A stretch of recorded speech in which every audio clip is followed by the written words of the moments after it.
country song that is somewhat of a variation of this line. Take this job and shove it, as the old line goes. This is the variation, your boss, I quit. And according to the U.S. Labor Department, more people quit their jobs in December than any other month. Jennifer Leslie sat down with our financial expert to provide some tips if you're one of those people who've decided to tell the boss that you're done. As the year slowly comes to a close, many of you may be thinking about making big changes in 2018. One of those changes, perhaps, quitting your job.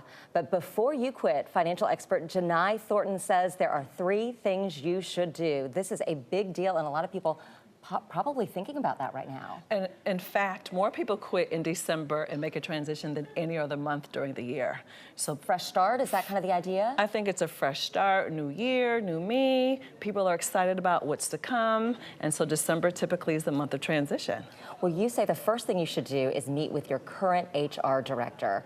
Why do you need to do that? And how do you do it without sort of setting off some alarms in case you're not ready to tell them? Absolutely. Well, you know, benefits are really important. So you want to make sure that health insurance, disability insurance, what's going to happen once you transition? You don't want to just kind of jump out there and then now you're kind of backtracking, trying to figure out what's going on with all your benefits. And I know a lot of people are always worried about retirement, their 401k, how they make sure they handle that money properly so they don't get any extra fees or fines. Or taxes, mostly, yes. And so you'll notice for people who are more of the job hoppers, they still have 401ks left at 2 or 3 jobs ago.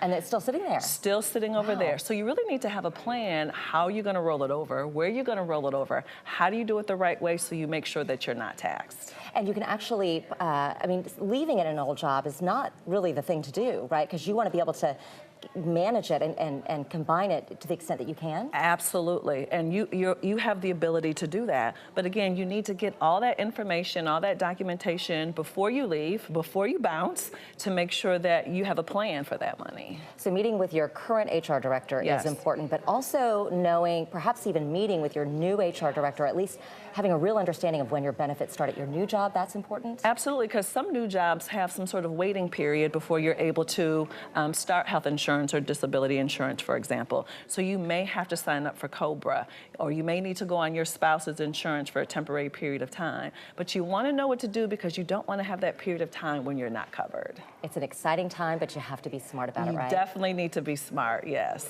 Janai Thornton, thank you so much for joining us. Very good information as we start this new year. Okay, thank you. Happy to be here.